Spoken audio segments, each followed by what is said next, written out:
Buenos días, Frank, ¿cómo estás? Bien, Omey, aquí observando que se está transmitiendo ya bien. Sí, ya se está transmitiendo y Ok, estamos grabando perfecto, la videollamada también para después subirla a YouTube y que se pueda perfecto. tener Entiendo que Chignahui está participando en una gira van al museo y después van a algún sitio a hacer prácticas, ¿no? Ujú. Bien, Sí, me parece que están allá en el ok, en museo y ese, justo van a hablar de calendario, están haciendo varios eventos cada cierto ya. tiempo, me parece. Entonces, pues hoy nos toca a nosotros. Entiendo que también en un ratito entran Jenny y Moy, Ujú. ¿sí? Sí, me dijeron que sí, a ver si lo Ojalá logran. puedan conectarse, pero Ujú. vamos nosotros. Sí, pues ahora Eh, sí que los que andamos aquí. Arranquemos con algún tema de actualidad. ¿Algo que quieras platicar? Mm, pues no sé, Primero, hemos tenido unas charlas interesantes en la semana viendo el tema de la legalidad de, pues, de las creencias y las prácticas religiosas, ¿no? Nosotros sí. nos hemos enfocado sobre todo pues en los lugares en donde están organizados, donde tienen una tradición, en este caso en la zona maya, porque pues los textos nos llevaron hacia allá, ¿no? Más bien el estudio de la calendárica, ¿no? Así yo lo entiendo, nos fue llevando a buscar referentes, ¿no? Y llegamos a Ujú, la zona maya y encontramos referentes literarios, ¿no? Haciendo como una recapitulación también de lo que hemos trabajado. Y lo que nos dimos cuenta en esa semana platicando con personas, con Ariel Foley, ¿no? En específico, pues es que también hay una trayectoria, sobre todo en el norte, ¿no? Él está más allegado a esas tradiciones. Y pues no sé, a lo mejor como platicar sobre eso. ¿Por qué? Porque la lectura que vamos a tocar hoy tiene un concepto en específico que es el de Macuilxóchitl, pero en un texto maya, ¿no? Entonces vemos muchas referencias, también la palabra de Macehual, ¿no? El Macehualiste, el Macehuali, también vemos la referencia en agua y vemos la referencia en maya. Y vamos, a lo mejor más bien ir como dándonos cuenta que el enfoque que hacemos en la literatura sagrada, en las producciones culturales, eh, pues de nivel, ¿no? O sea, ya que se habla de pues sí, de un nivel cultural, de un nivel civilizatorio pues superior, ¿no? De un trabajo más constante, ¿no? En la cultura, es lo que nos vincula, es lo que nos hace fuertes y es lo que nos puede dar unidad, ¿no?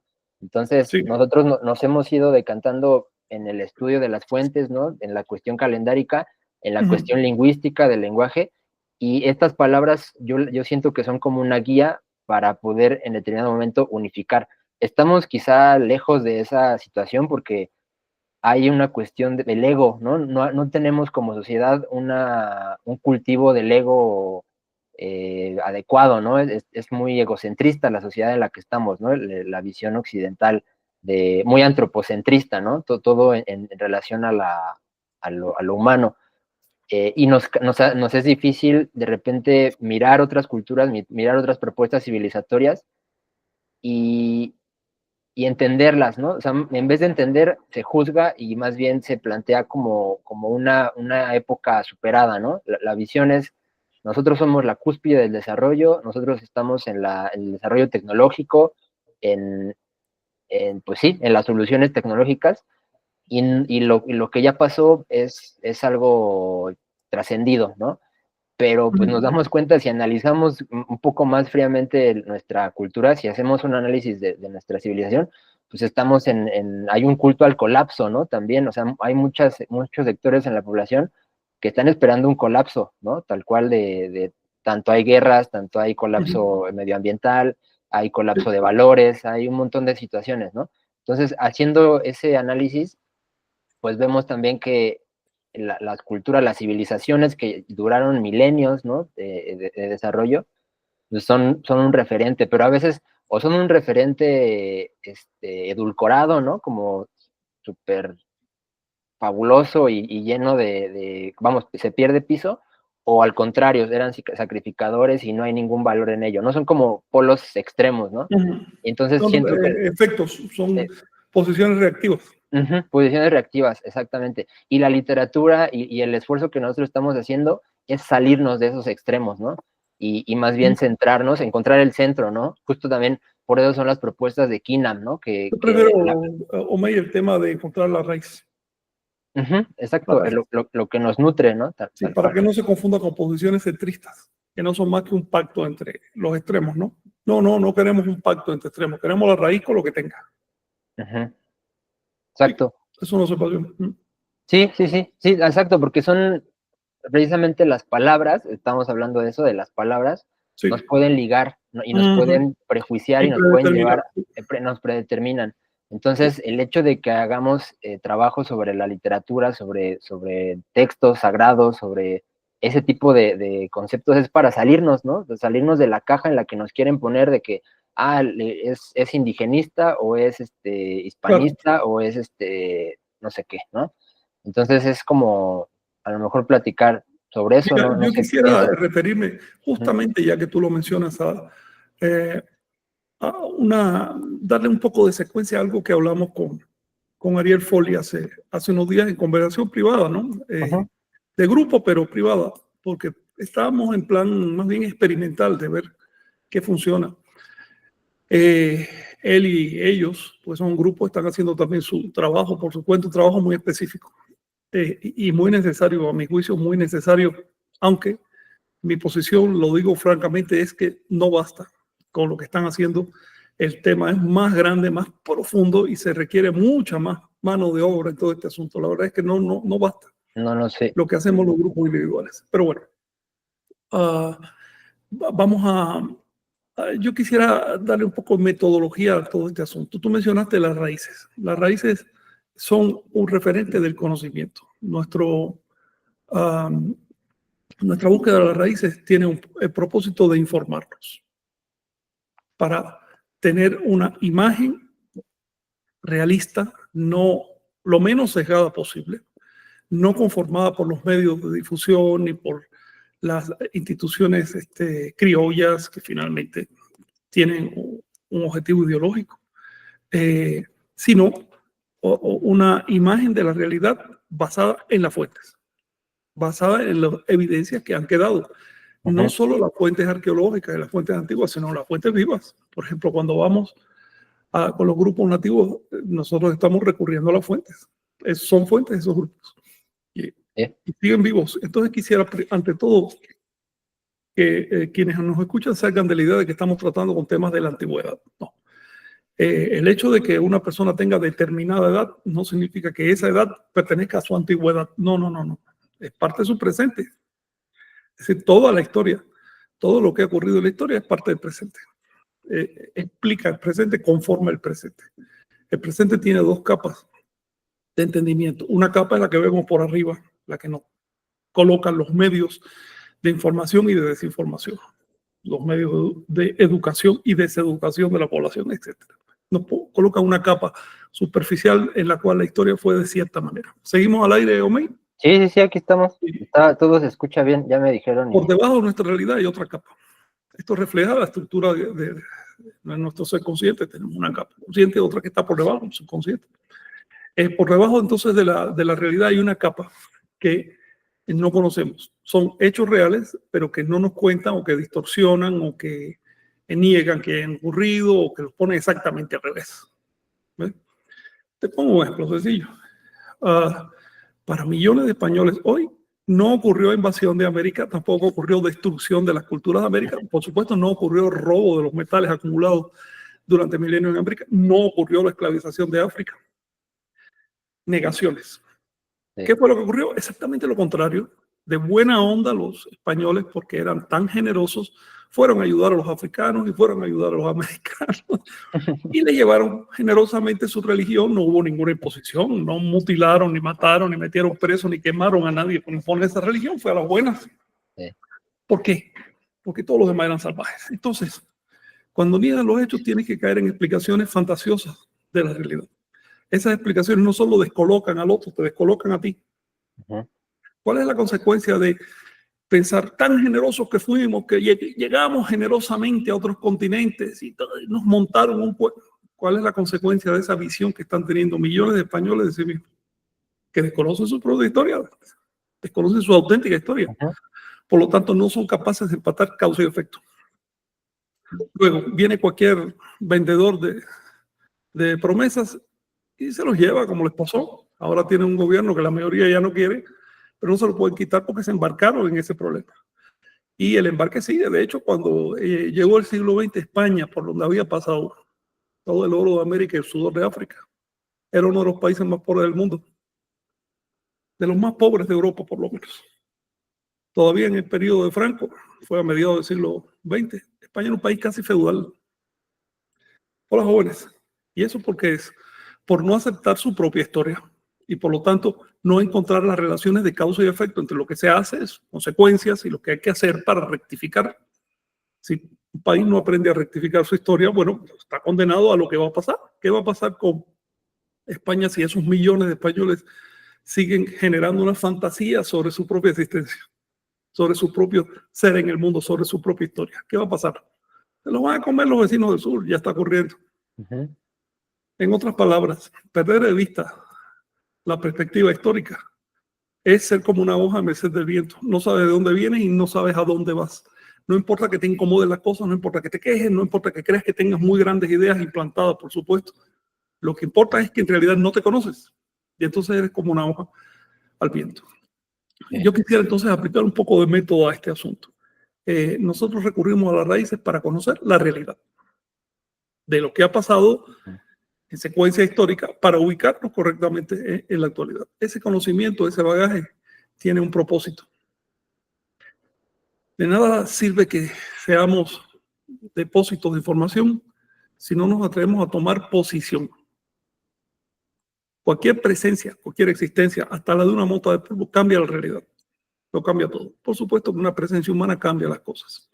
Nosotros somos constructores de lo que está pasando. Si no nos comprometemos, somos constructores pasivos, entonces somos esa masa inerte que usan los dictadores y que usan las políticas y que usan los grupos de delincuentes y demás, masas inertes al servicio de ideas ajenas. Si nos damos cuenta de lo que pasa y nos comprometemos, entonces somos constructores deliberados de la realidad.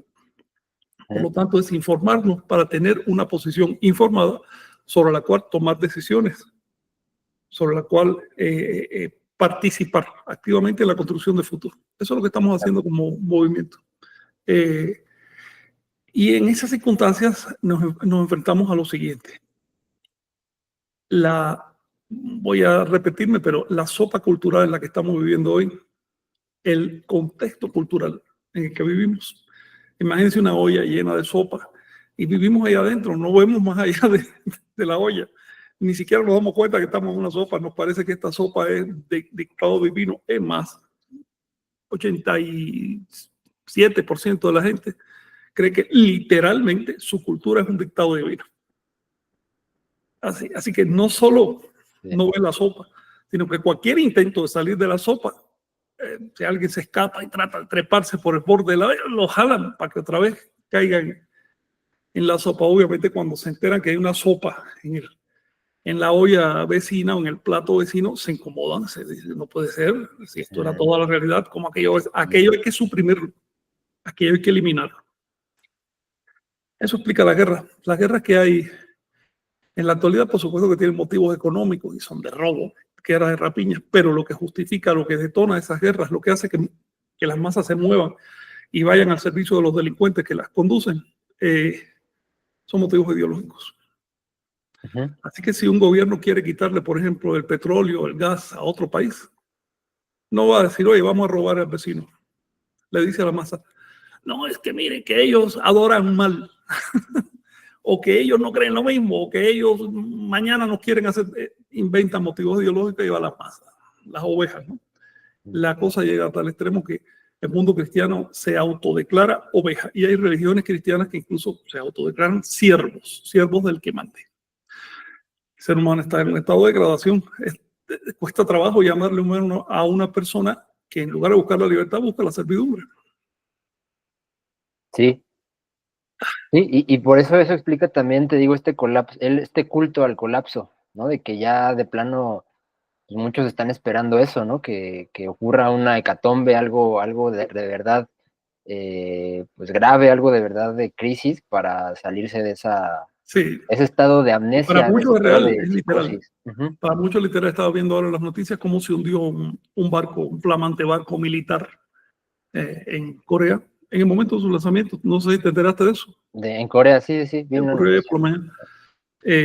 Y la respuesta del máximo líder, en vez de decir, coño, estoy haciéndolo mal, estoy obligando a la gente a trabajar, no tienen recursos, no tienen ni conocimiento, tienen que cumplir unas metas irreales por un objetivo militarista, imperialista. En vez de hacer ese acto de valor, la respuesta va a ser fusilar personas. A ver eso. Para que los demás se aterren y entonces trabajen mejor a la próxima. Es decir, un sistema de esclavitud de lo más vil, con el apoyo de todos estos compañeritos que alegremente agitan banderas en Latinoamérica, ¿no? Sí. Servidores de las dictaduras. Ahora bien, ¿por qué menciono esto? Porque la sopa cultural en la que vivimos te modela hasta tal punto que terminas mordiéndote a ti mismo. Y el dolor de la mordida hace que señales al otro. No te das cuenta que tienes tu propia mano en la boca y te la estás mordiendo, no estás señalando al otro. Es que el otro me obliga a morderme. Así, a ese extremo llega el asunto. La gente se daña a sí misma. Y entonces vive en un estado de amargura, en un estado de queja permanente. Pero no, el pueblo no es capaz de regresar sobre sus pasos y ver qué serie de acontecimientos le llevó a problemas. Sí. Que tienen, porque están ideológicamente manipulados. En eso consiste la sopa, es un caldo ideológico. Sí. Sí, ¿en qué momento ocurre ese despropósito, ¿no? Ese Eso ha ocurrido siempre. Hay momentos. Eso siempre ha sido así. Cualquier cultura normal que un caldo ideológico, cual la gente es coaccionada a pertenecer. No digo que eso esté mal. Finalmente la cultura es eso, un estado de convicción en que tú das un poquito más de ti para sostener un proyecto, ¿no? Lo malo es que a veces el proyecto se tuerce, porque entonces está apostando contra ti mismo. En el caso que nos concierne, el medio en que vivimos hoy nos manipula con palabras, con frases, con ideas sembradas. Pueden ser contradictorias en sí, pero eso no importa, porque generan un estado emocional. Una vez que existe un estado emocional, ya la gente no piensa. ¿Ves? Caníbales sacrificadores. Caníbales sacrificadores. No importa nada más, no importan los hallazgos arqueológicos, no importa que esos caníbales sacrificadores fueran grandes científicos, no importa nada. Su religión era de caníbales. No importa que estemos traduciendo los textos religiosos de los mesoamericanos y digan otra cosa, eso no importa. No importa la verdad objetiva, importa la impresión que se le sembró a la gente. Sí. Uno de estos bocadillos, incluso es una simple palabra, con que se manipula la opinión de las masas, es la palabra indígena. Y por supuesto, cuando le das culto a la palabra, surge entonces el término indigenismo. El indigenismo no es más que colonialismo. Colonialismo disfrazado de apoyo a los hermanos indígenas, que solo existen en la visión colonial del mundo. Porque antes que hubiera colonia en América, aquí nadie era indígena, la gente era normal, personas normales. La cuestión es, si tú no le llamas indígena a los españoles, ¿por qué le llamas indígena a los americanos? Sí, sí, en el fondo es una disputa ideológica y política, ¿no? Vimos también en la semana, les compartí ahí un video de Nueva Zelanda, ¿no? Y con los maorís, ¿no? Que están en un momento también de cambio político. Y les están quitando, bueno, están proponiendo desde el Estado que se quiten todos los beneficios que tienen, ¿no? Por el hecho de haber sido un grupo asediado, ¿no? Yo te sugiero analizar con calma, porque quienes están denunciando esto son personas que reciben un salario del Estado por participar en la política del grupo dominante. ¿Ok? Hay que ver lo que dicen las mismas comunidades. ¿Cuál es el problema real? Te pongo un ejemplo. En Bolivia, hace unos años hubo todo un show indigenista y banderas, esta misma, se mal usó hasta que se me ocurrió ir directamente a los videos que estaban generando las comunidades y resulta que no estaban nada de acuerdo con eso. Era un show político de un grupo de personas que mejor ni los califico, porque se dedican todavía hoy a algo muy feo. Entonces, a verla, tú tienes experiencia en este asunto. Una cosa es la presentación oficial de los hermanos indígenas a los que hay que lanzar limosnas. Y otra cosa es lo que piensan estos hermanos indígenas. Sí, sí, Para empezar, ¿se consideran indígenas? no, no es un teatro, llega a ser un teatro, ¿no? Al final, una... Claro. Lo repito para que quede claro mi posición, mi entendimiento al respecto. El indigenismo es un producto colonial. El indigenismo se fue gestando así.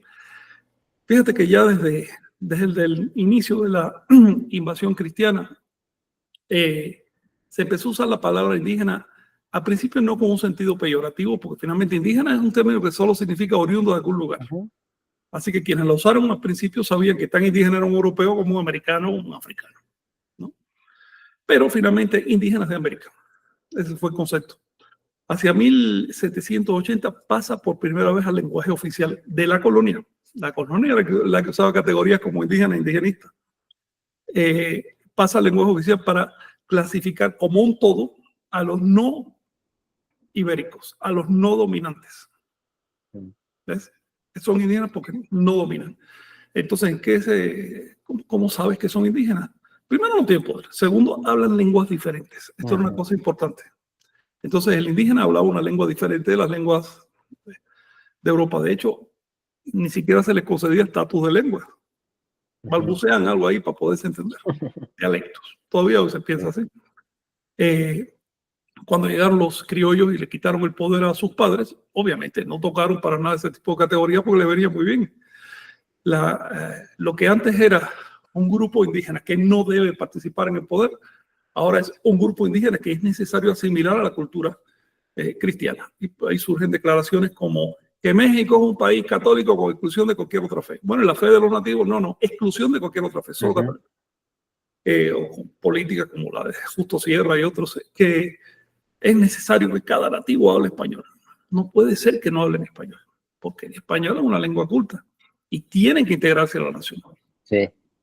Que México es una nación con exclusión de cualquier otra. No estoy jugando, simplemente estoy repitiendo lo que se dice con un enfoque antropológico.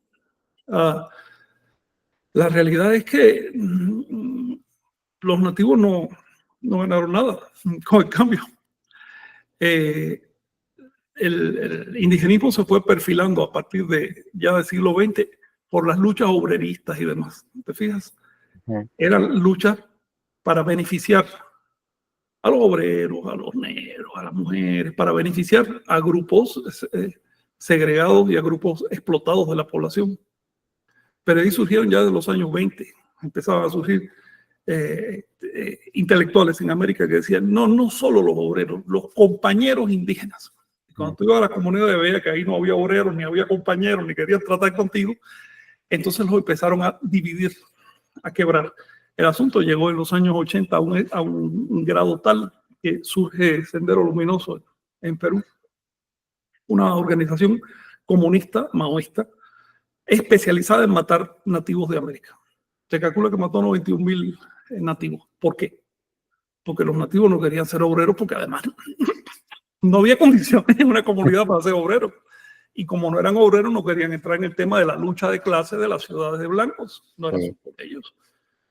Porque finalmente esa lucha de clases se traduce en dame dinero para mantener la revolución.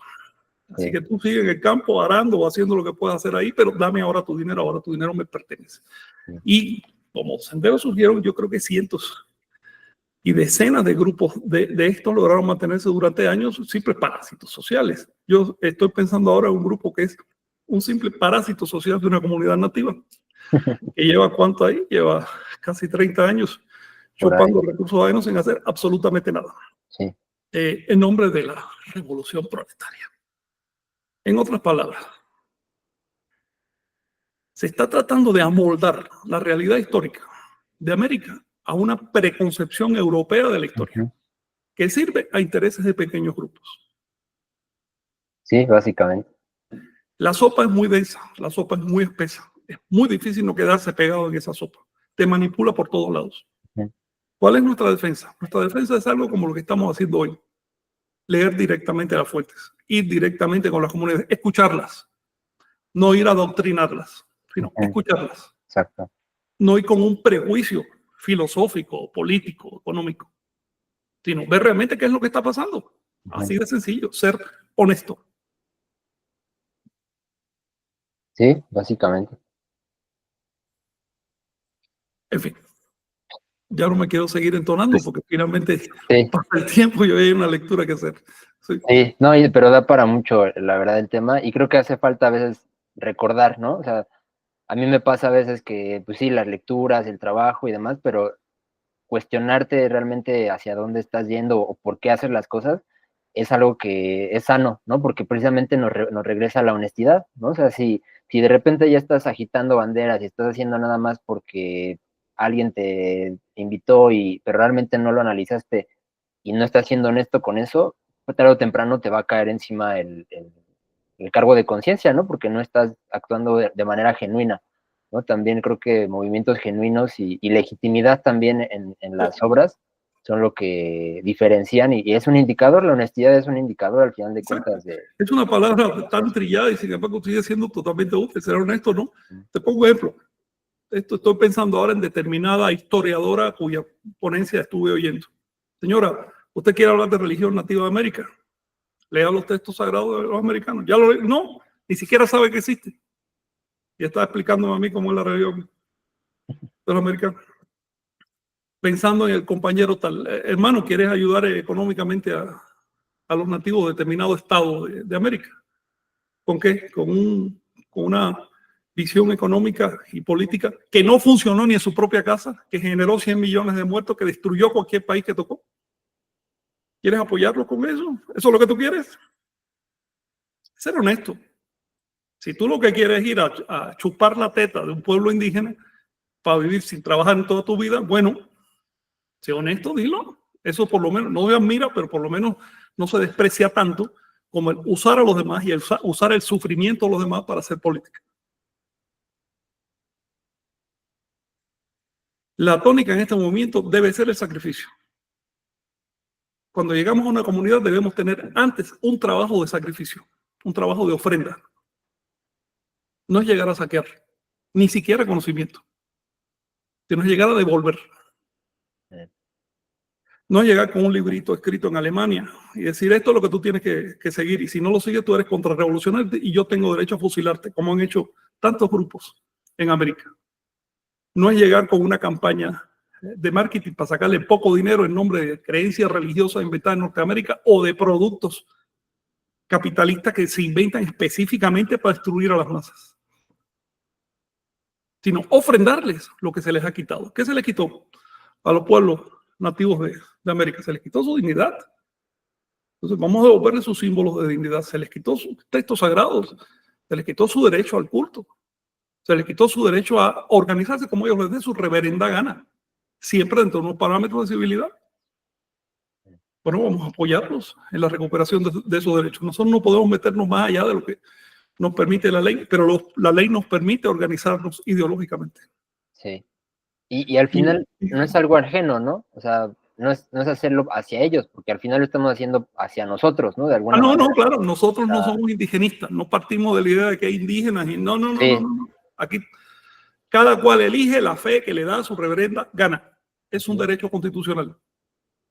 sí. Cuando la ley dice, no, pero tú no puedes tener esa fe porque tú no perteneces al grupo indígena, eso está violando la Constitución. Y eso es apartheid, eso está segregando un grupo. Y lo está segregando con el propósito de exterminarlo. Entonces nosotros tenemos el derecho de defender nuestros derechos constitucionales porque eso es defender al país. No hablo de un país específico. Este fenómeno está pasando en todas partes. Sí, sí, trasciende fronteras. Sí, yo sé de un país donde este fenómeno es, pero particularmente pertinente. Y es el hecho de que la ley dice una cosa, pero lo violan en detrimento de toda la población. Pero no es tampoco nuestro propósito en este momento hablar de leyes. Tenemos que conocer las leyes. Pero realmente no es este el espacio para hablar de leyes. Este espacio es para difundir cultura. Y hoy toca difundir la cultura religiosa mesoamericana. Quienes piensan que la palabra religión no es la apropiada, que piensen o que pronuncien la palabra que quieran. Así de simple. Ese aspecto no nos interesa. Los problemas que tú tengas en tu mente producto de la sopa donde tú vives es asunto tuyo. Quienes estamos haciendo el trabajo somos nosotros. Nosotros decidimos los símbolos que empleamos, porque nosotros tenemos una vista amplia. No digo que lo veamos todo, pero vemos con suficiente amplitud como para saber qué elementos simbólicos empleamos. Quienes estamos en este movimiento estamos de acuerdo, bueno, quienes militamos, ¿no? Estamos de acuerdo en enfocar el tema de la reivindicación de los pueblos nativos a través de una óptica religiosa, no política, y no a través de organizaciones que no sirven para nada, sino a través de una óptica religiosa, porque es todavía lo que se respeta en esta América. En esta América tú vienes con un carnet de ministro o vienes con un papelón que dice que tú eres una asociación religiosa debidamente registrada, y aunque te dediques a saquear al prójimo, el Estado te respeta, porque la opción es una demanda por persecución religiosa y los estados de América le tienen pánico a eso. No queda más remedio que usar los espacios que marca la ley. Da igual si lo entiendes o no, nosotros seguimos trabajando en lo nuestro. Sí. Adelante, Omey, sí. Sí. Pues algún comentario, Moy, Jenny, si nos escuchan por ahí, ¿cómo andan? Ya nos seguimos platicando. ¿Qué tal? Por acá escuchándolo justamente. Sí, pues ustedes plantean lo del Patoli, por ejemplo, ¿no? Que ha sido como una herramienta didáctica y para acercar pues un montón de información, de conocimiento, porque luego sí, al final los textos, la literatura puede ser hasta, bueno, hoy en día ya ni siquiera los índices de lectura están por los suelos y demás, entonces las herramientas didácticas y las herramientas escénicas sobre todo también, pues son los que nos vinculan a los textos, ¿no? Nos pueden acercar a estos textos. Y creo que hemos visto ciertos frutos, ¿no? En relación a ello. Porque inclusive hasta las personas se pueden escribir, o los niños, ¿no? Se pueden escribir sus propias palabras, o se ponen a leer. Inclusive eso ya es una posibilidad para que sigan practicando la lectura, ¿no? Sí, pues eso, y también algo que recalcábamos la vez pasada, que sí sorprende cómo las personas se involucran, o sea, están buscando un sentido y lo ponen a jugar ahí con los tonales, con el patoli, con estos símbolos, ¿no? O sea, cómo sí prende genuinamente el sentir el ver así palpablemente que hay un conocimiento que es valioso y que tiene que ver con una identidad de este lugar, ¿no? Con una identidad que a lo mejor, propia, sí, exacto, y que no es que rechaces como por convicción, sino más bien que nunca ha estado cerca, ¿no? Entonces, así la gente se acerca. Es bien sorprendente cómo se acerca un montón de gente solamente por su tonal, aunque no se queden a jugar, solo a escuchar su tonal, y de todas las edades, ¿no? Desde viejitos hasta niños. Le llama un montón la atención conocer su tonal, o sea, igual a lo mejor porque es gratuito, ¿no? Es libre, pero realmente hay un montón de gente y la reacción de todos es así muy similar, o sea, sí, totalmente lo que dices, totalmente lo que dices, ¿no? O sea, no Es ya su gestión. no había Pero está bien, funciona. eso que dicen, o es una, exacto, es una sugestión, pero para mí como que me es un marcaje de cómo, pues la gente quiere escuchar algo que le reafirme una identidad, pues digna, ¿no? Una pertenencia. Una pertenencia. pertenencia. Sí. Y entonces, también hay otra cosa fíjate, si observas, generalmente asociamos el tema nativo con aspectos bajos de la cultura. El agro, cosas básicas, cosas que en todos lados del mundo son iguales. Pero cuando tú asocias ese tema con aspectos ya un poco más elevados, más específicos, empieza a ser atractivo, empieza a llamar la atención. Y cuando la gente descubre, por ejemplo, su tonal, está intuyendo que detrás de eso hay todo un mecanismo matemático, astronómico, etcétera. Eso empieza a cambiar la percepción de la gente. De hecho, sé de muchos, tú lo sabes, muchos que han llegado a mí con el tema del tonal y terminan estudiando calendario. Y quienes estudian calendario o matemáticas cambian por completo el paradigma que tenían. Se salen de esa sopa, empiezan a ver las cosas a cierta distancia. Decir, mira, me dijeron esto y esto, pero esto sí, pero aquello no. Empiezan a ser críticos con respecto a la información que reciben. Creo que eso es lo que ustedes están haciendo, y yo les sugiero que busquen formas lúdicas de colocar el tonal y de que la gente se quede una vez que sepa su tonal, aunque sea con una hojita, con algo. Sí.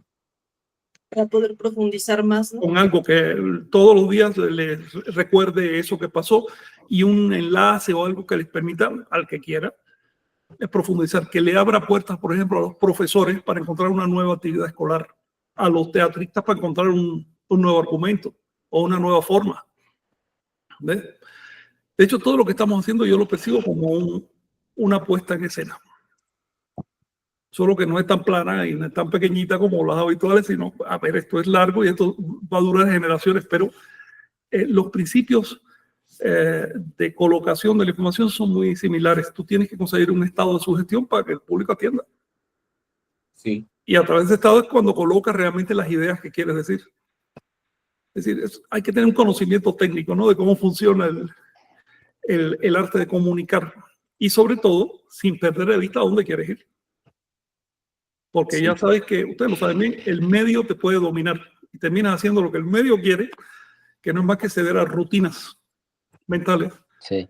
En lugar de lo que tú te propusiste en un principio. Eso es peligroso cuando ya se trata de manejo de pueblos. Por ejemplo, muchos grupos que quieren ayudar a las comunidades nativas parten de un buen deseo, de ganas reales de hacerlo, pero poco a poco el medio lo va dominando y terminan sirviendo intereses nefastos y no perciben en qué momento se dio el cambio.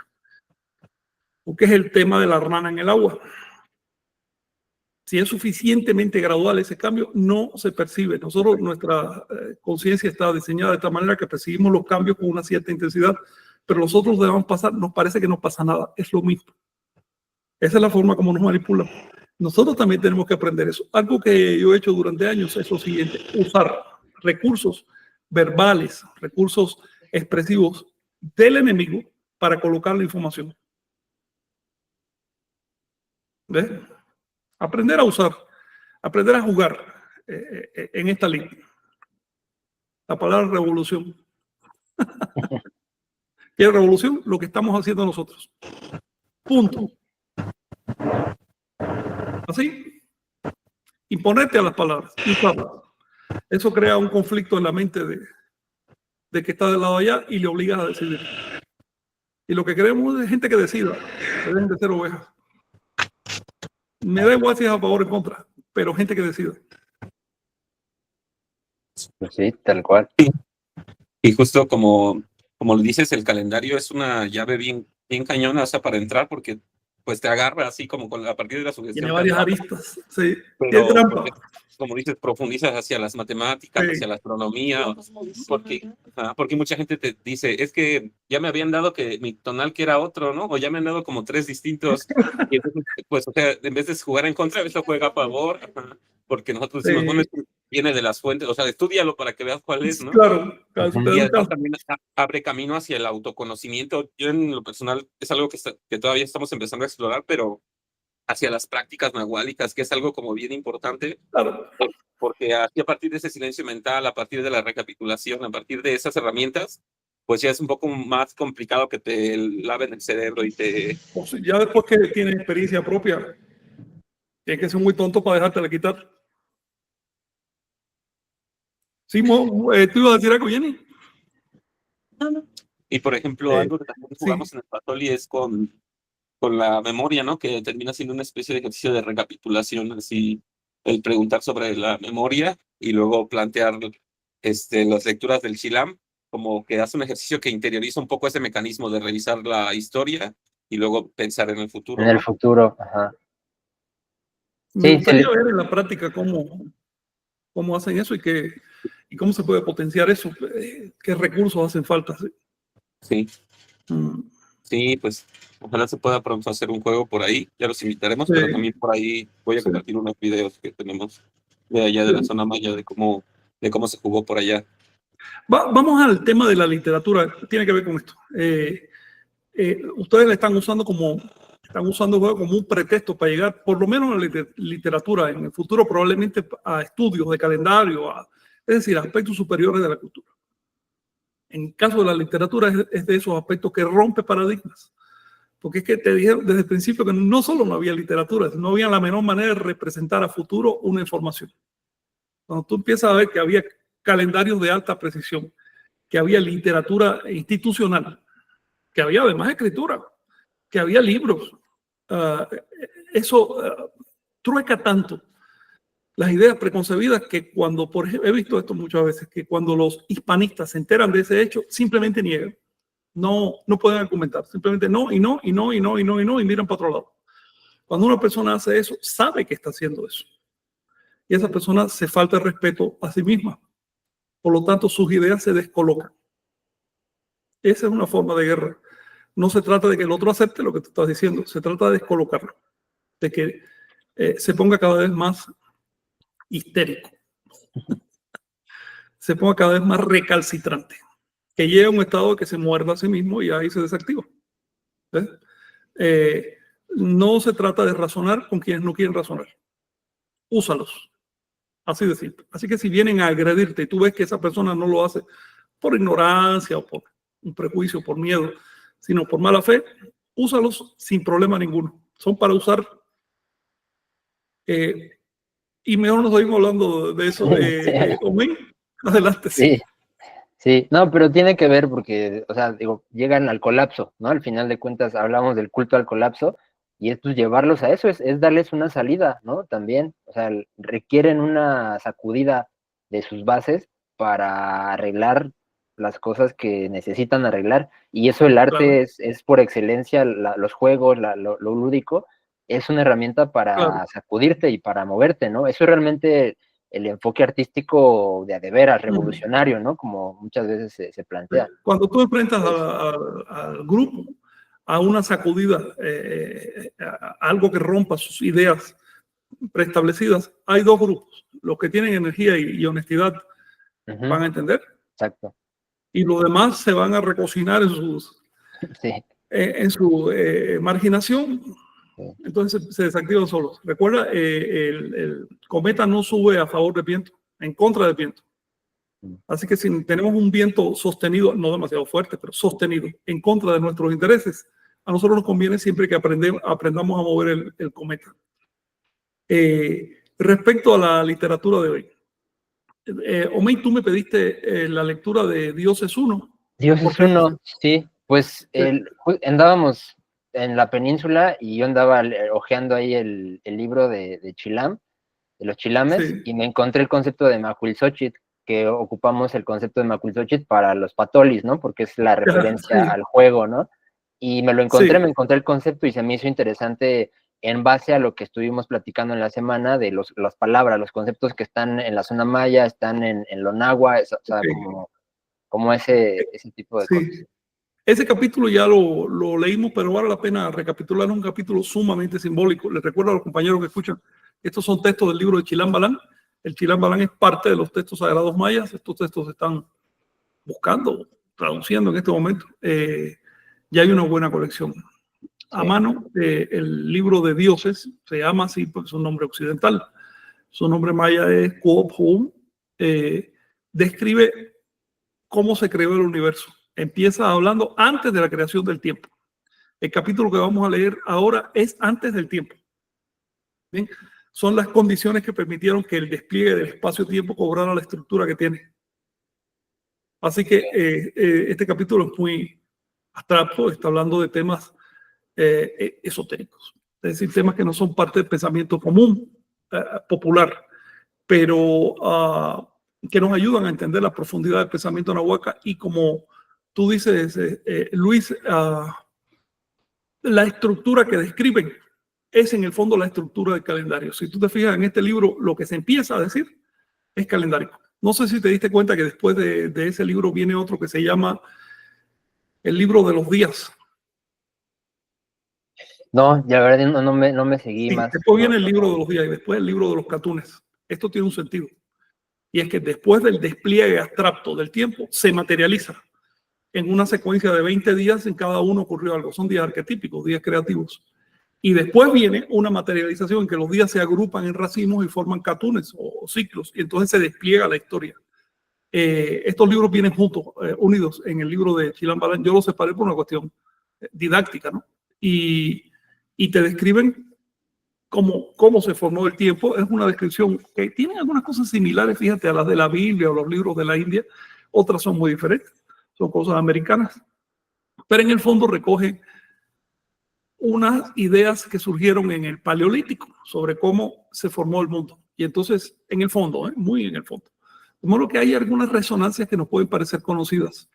Atención a las desconocidas, porque son las específicas anahuacas y las que nos pueden dar una óptica nueva, ¿no? sobre este asunto.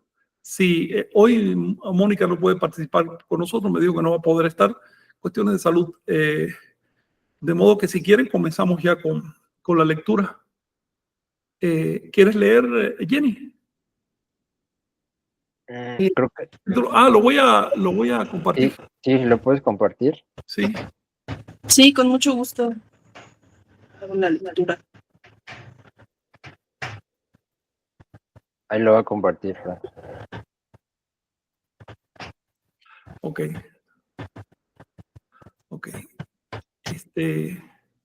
Si quieres le subo el tamaño, como tú me digas, ¿eh?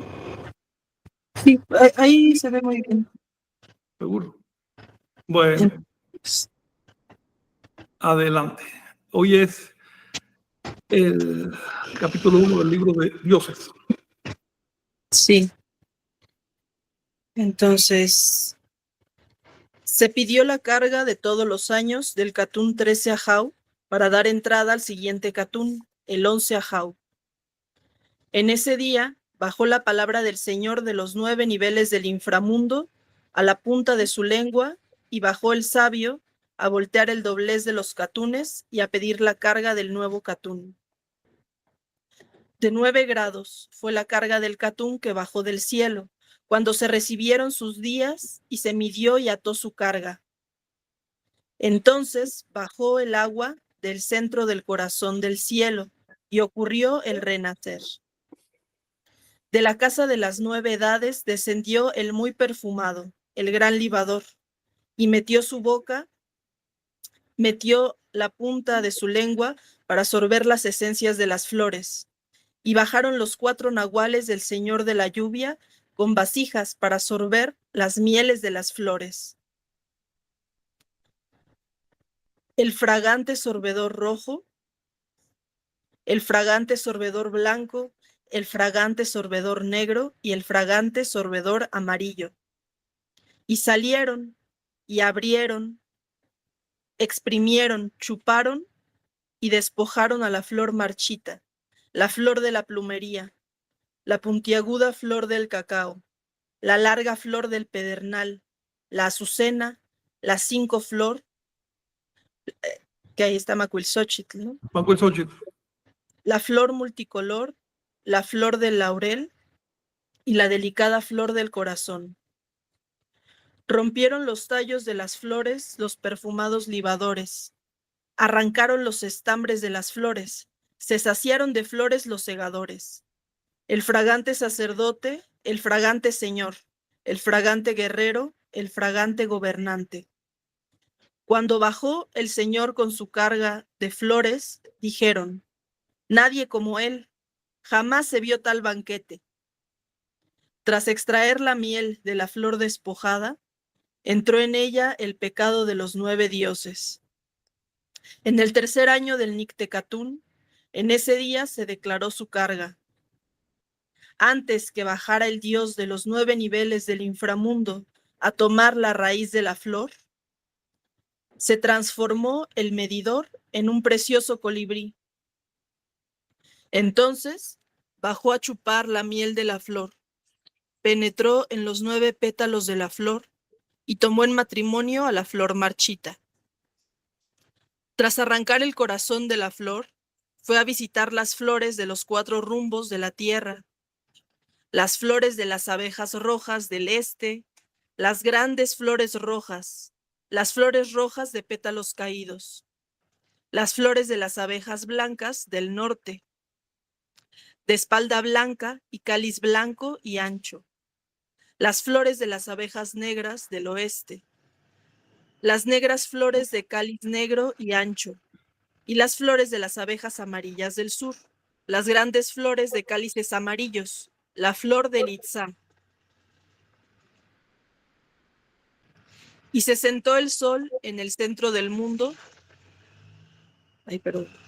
Y se sentó el sol en el centro del mundo para contar los años. Cuando se sentó, con abundancia extrajeron la dulce miel de las flores los pequeños hijos de Cusamil en sus apreciados panales y sus amadas colmenas en el corazón de la tierra. Su sumo sacerdote fue el colector, el capitán de la muchedumbre de guerreros fue el guardián cola de flecha, La estela de Cusamil fue el precioso santuario de Kinich-Kakmu. Bien, gracias. Está bien simbólico todo esto. ¿Ok? Sí, bastante. Oye, y coincidió con que a principios de semana, ahorita no me acordé porque pues, estábamos en otra cosa, fue el día de las abejas, ¿no? Que se hace Ah, referencia a sí, las mira, abejas.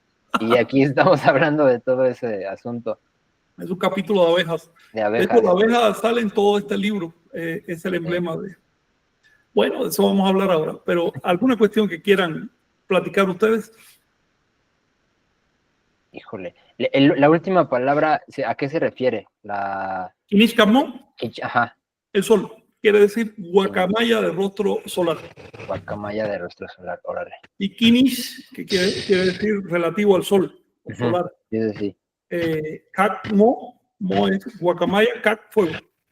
ok, O dicho de otro modo, es el sol radiante como una guacamaya. órale.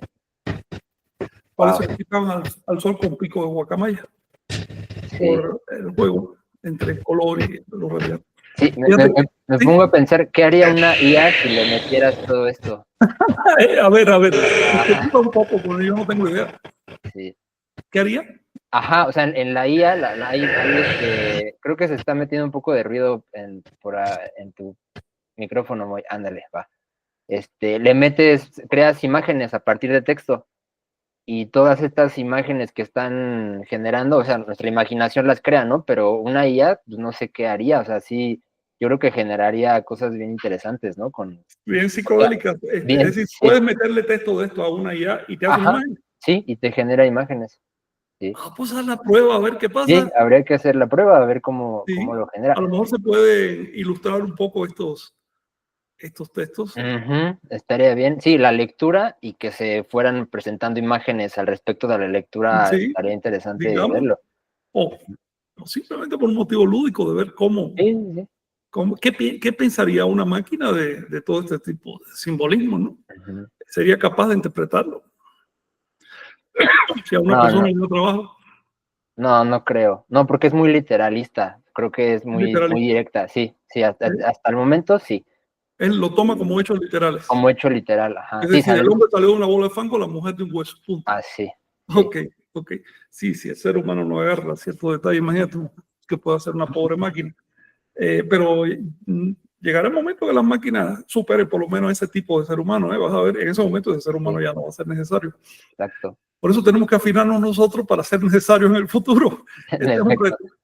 reto. Y el afinamiento consiste en aprender a decodificar estas cosas. Ujú. El capítulo que nos leíste, Jenny, trata sobre... A ver, ¿qué les parece que trate este capítulo? Pues yo puedo identificar, o no sé, por ejemplo, las 9 horas nocturnas se representan con 9 flores, ¿no?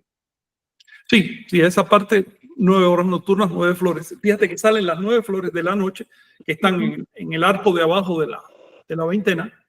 Son los signos de abajo, con el signo de perro en el centro, porque perro es guardián de la medianoche, del inframundo. ¿Para qué? ¿Por qué coloca esas flores? Para darle relieve al signo de hasta arriba, que es Ajau, que es el sol, flor, para los nahuas. Necesita ese contraste entre lo muy luminoso y lo muy oscuro para generar una polaridad que explique lo que está pasando. ¿Quiénes son las abejas?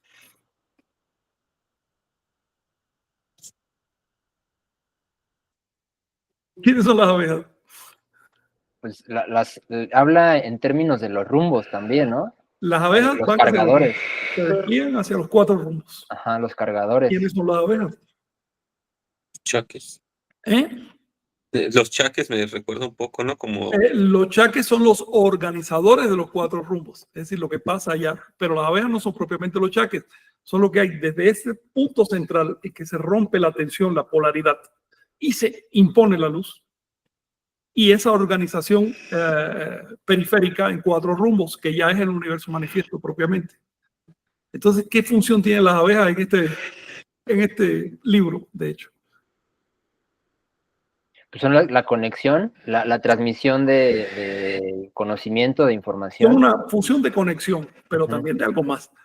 Piensen en por qué el Chilán escogió el símbolo de la abeja. La abeja pica, tiene un aguijón, le llaman el cola de flecha, es una flecha. Ujú. Por otro lado, es un animalito eminentemente solar, Ujú. cuyos movimientos se guían por el sol, literalmente. Es decir, es el reloj de la naturaleza, es la abeja. Por lo tanto, las abejas son los rayos solares. Son los rayos, son lo que incide, son lo que va desde esa polaridad central que determina la formación del mundo hacia la periferia. Por eso las abejas van a las flores de los 4 rumbos. Quienes están coloreados aquí con los colores de los rumbos no son las abejas, son las flores. Ujú. Esa luz irradia. Empieza diciendo que todo esto ocurrió en la transición. Es decir, se acabó el Catún 13 Jau y comenzó el Catún 11 Jau. Ajá. Esto es muy importante. Catún quiere decir ciclo. En la visión creacionista, si cabe la palabra, de los anahuacas, la creación no ocurre desde cero y a partir de la nada, sino que es simplemente un nuevo ciclo, porque el universo es infinito y eterno. Entonces no es que se haya creado en algún momento, sino que esa eternidad tiene ciclos eternos. Y en un punto, tú agarras ese punto como punto de partida y ves que ocurren determinados procesos en determinado orden. Pero hacia atrás también hubo procesos. Por eso entonces dice que la creación ocurrió en la transición de Catún 13 Jau al 11 Jau. ¿Tienen idea de por qué esos números? Porque ya aquí entramos en calendario. A ver, ya es necesario. Sobre todo a ustedes les conviene, Jenny Moy, porque están en un medio donde le van a caer a preguntas en su momento. Y si empiezan a trabajar temas de calendario, estas cosas les convienen. Son detalles técnicos. 13 Jau es el fin de la rueda. ¿En qué termina la rueda? En el número 13 y en el signo de Jau o flor. Ya no hay uno después. Y ahí tienes que recomenzar la rueda si quieres seguirle al tiempo. Por lo tanto, ahí se acabó. ¿En qué reinicia la rueda? Bueno, si tú cuentas un Catún, que son 20 años, túnes, 20 años, 360 días, y cuentas todos esos días juntos y los divides entre 13, va a ver que te sobran 2. Por lo tanto, o que te faltan 2. Por lo tanto, el siguiente Catún ya no va a terminar en 13, va a terminar en 11. Y el otro va a terminar en 9 y el otro en 7, y así sucesivamente, hasta que cumple los 13 Catunes en orden retrógrado con saltos de 2 en 2 puntos. El sistema parece complejo para nosotros de pronto, pero una vez que aprendes hacia atrás y saltos de 2 en 2, empiezas a entender. ¿Por qué es retrógrado? Porque, bueno, por su estructura matemática y porque en este calendario los movimientos son retrógrados. Es decir, miden el tiempo que falta para el ciclo, no miden el tiempo que ha transcurrido desde el inicio. Ujú. Por eso es que el día que carga al Catún no es su primer día, es su último día, es el que le da carácter. Cuando se dice, por ejemplo, que esta era es la era del 4 Jau, ¿por qué? Porque va a terminar en un 4 Jau. ¿Ves? O 4 flores. En fin, son detalles técnicos, pero creo que les conviene ir aprendiendo la parte matemática de esto. En su momento ya lo platicaremos. Lo que está diciendo el verso es que se acabó un ciclo por completo y empezó el siguiente ciclo. Si un Catún 11 Jau viene después de un Catún 13 Jau, ¿en qué día inicia el Catún 11 Jau?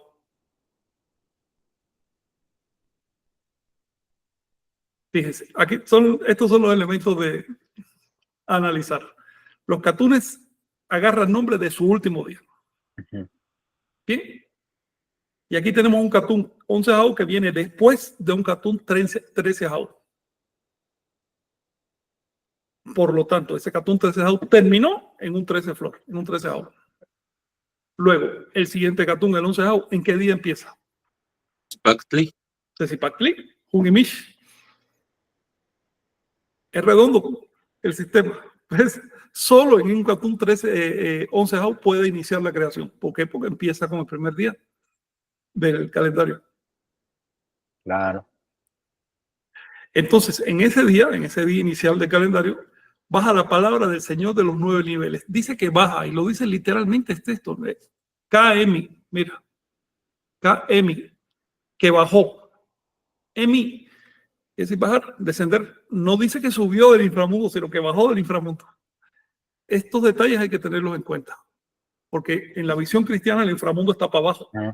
Por eso lo llamamos inframundo. Pero en la visión anahuaca no se le llama infra. No se le llama infra. Es decir, el inframundo no se concebía para abajo. El inframundo se concebía alrededor. Está para cualquier lado, incluyendo la parte de arriba. Ustedes han visto que en algunos textos se dice que hay 9 cielos, en otros se dice que hay 13. ¿Se han dado cuenta de eso? Es por lo siguiente. Son 9 cielos más los 4 rumbos de la tierra. Eso produce los 13 niveles, digamos. Las 13 esquinas, los 13 puntos de intersección. No es porque intrínsecamente los cielos sean diferentes de los inframundos, porque el sistema es como las capas de una cebolla. No cabe que haya más capas para un lado que para el otro. Las capas son redondas, concéntricas. Así veían la Tierra, así veían el universo, así veían cualquier, incluso un ser humano, lo veían así como capas de cebolla, capas concéntricas.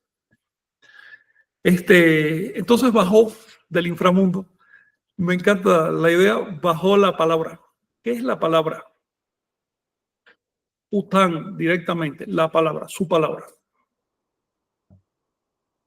Esta palabra, este término sí lo identifican, Tan, ¿no? ¿Qué es la palabra?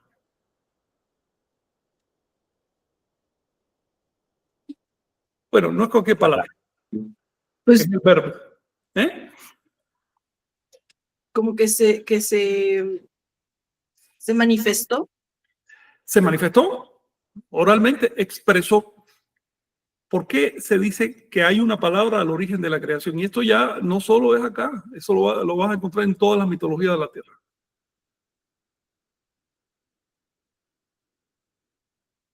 ¿Por qué? Pues, Porque es una palabra.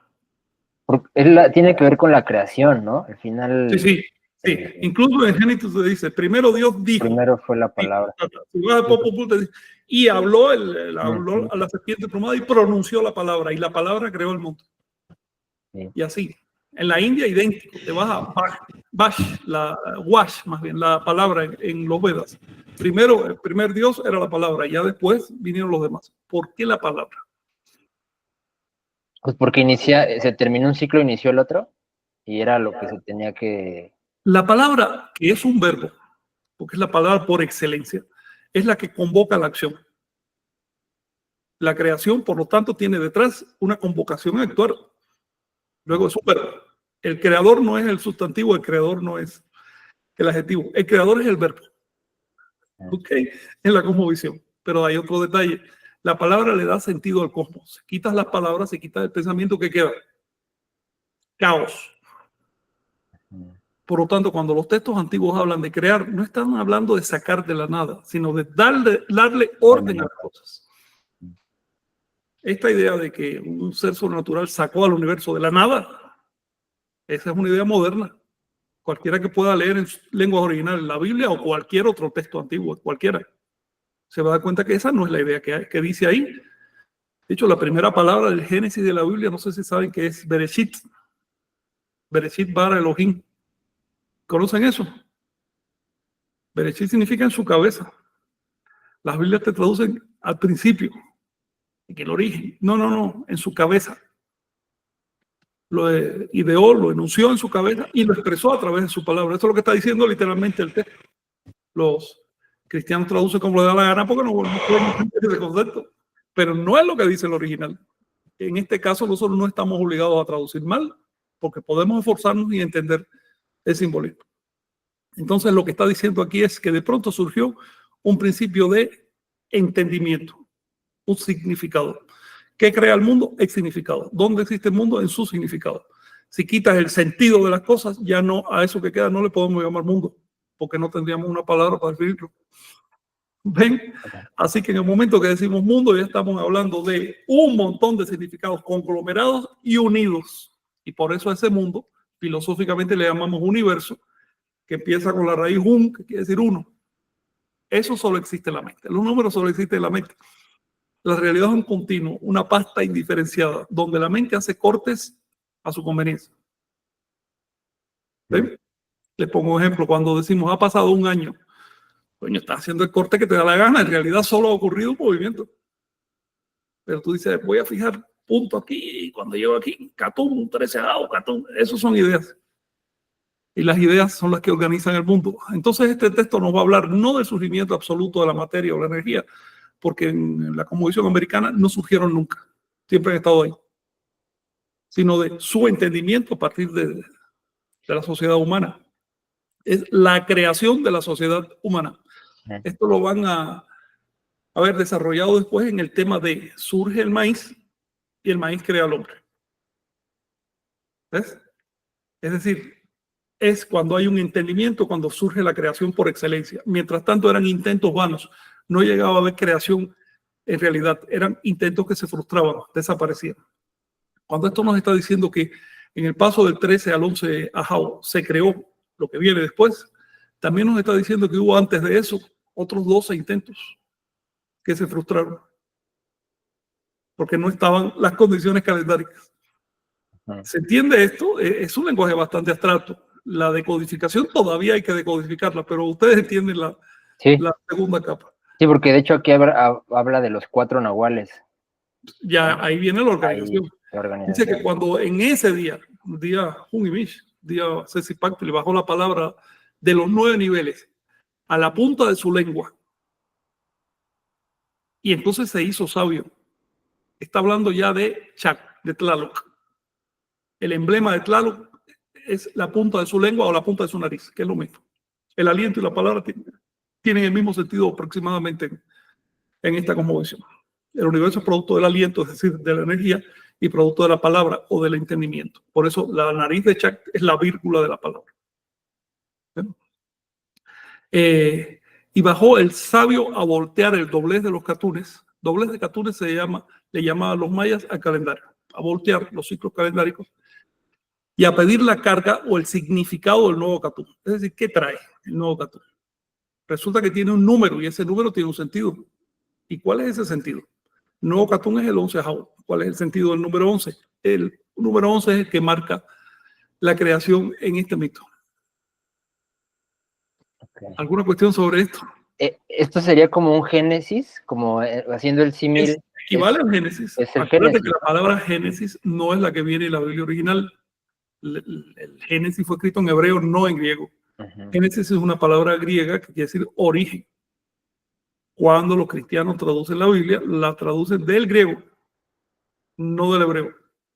Si la tradujeran del hebreo, insisto en esto, entonces se enfrentarían a la palabra derecha que quiere decir cabeza. Punto. Sí, cabeza. Estamos hablando de percepción. Es un Génesis perceptual.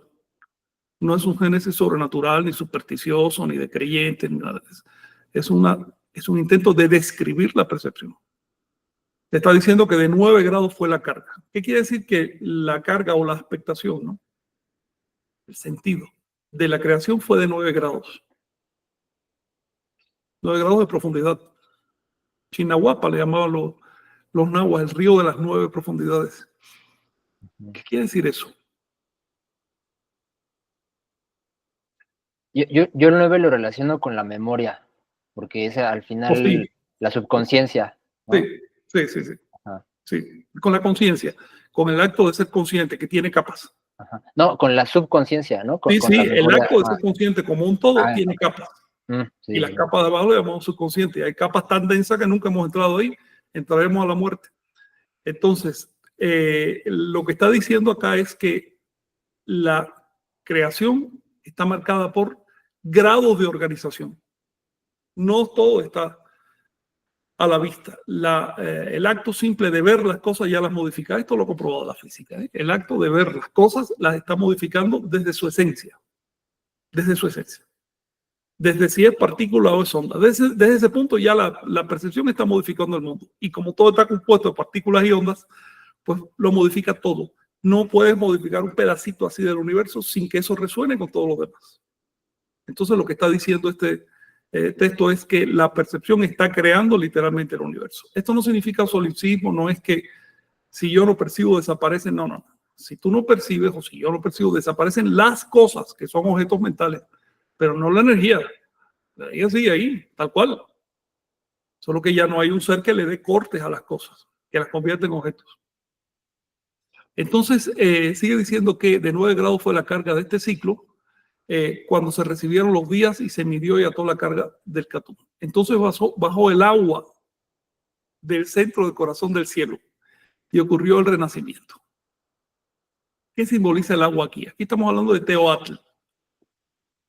Teoatl, bueno, en náhuatl, es el nombre que le daban al agua celeste, al espacio. Teoatl. Esas aguas bajaron y se concentraron en la tierra y formaron el océano primitivo en el que ocurrió el renacimiento. Esto tiene varias lecturas, ¿eh? Una de ellas, por ejemplo, es biológica. La formación de la criatura es en el seno del agua, en el seno del mar. ¿Ves? Esa es una de las lecturas. Por un proceso de fecundación que implica una polaridad, etc. ¿Y en qué consiste esa formación? En ir pasando capa por capa hasta llegar a un estado de manifestación. Esa es una lectura biológica, biologicista. Pero hay otras, por ejemplo, astronómicas. Esto se puede explicar astronómicamente, digamos, cosmológicamente, digamos, la energía del espacio se precipita en forma de materia, la materia se precipita en forma de planeta, el planeta genera una capa de agua, en el agua surge la vida. Me fijé, hay muchas maneras de leer este asunto. Si me preguntan cómo los mayas sabían esto, la pregunta real es cómo lo sabemos nosotros. ¿Ok?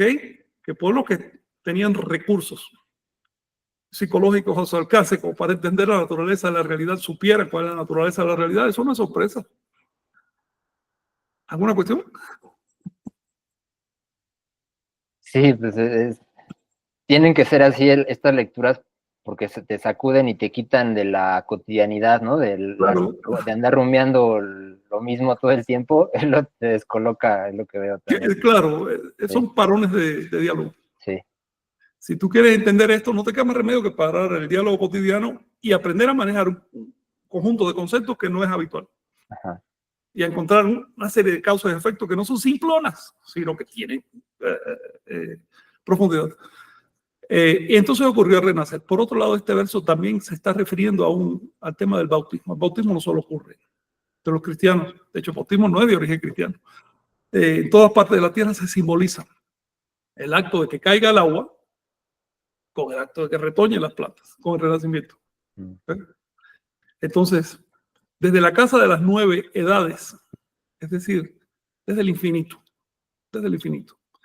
descendió el muy perfumado y el gran libador. Estos dos términos tienen doble sentido. Aquí puse la nota 1281 que dice, traduzco doble el concepto bolón mayel, que quiere decir gran libador y muy perfumado. Ambos son atributos de Mictlantecutli, del señor del inframundo.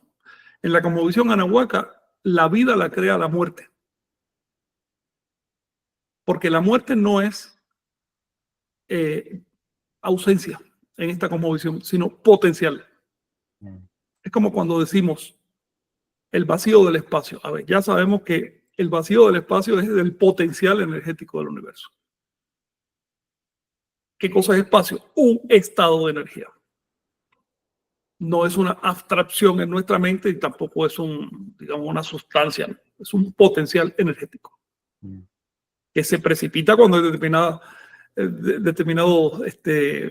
digamos, composición de campos y demás. Se precipita, se materializa, se puede actualizar. Pero no existe el vacío, excepto en la mente humana.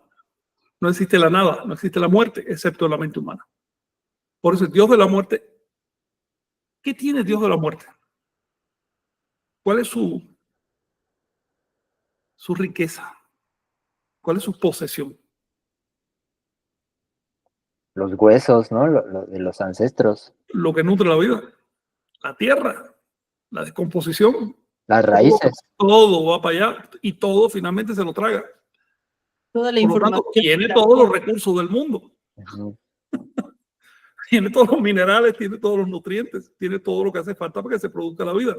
Si no es a través de la muerte, ¿cómo podría surgir la vida? Sí. ¿De qué se alimentaría si todo finalmente va al Dios de la muerte? Así que ese inframundo que también, no solo está arriba, también está abajo, es el depósito donde se asienta todo. Tarde o temprano todo va ahí. Sin eso no es posible el renacimiento. Por lo tanto, ese es el Dios que crea la vida. ¿Cómo se expresaba esto en la teología? Se lo voy a decir en náhuatl. Son nombres más conocidos.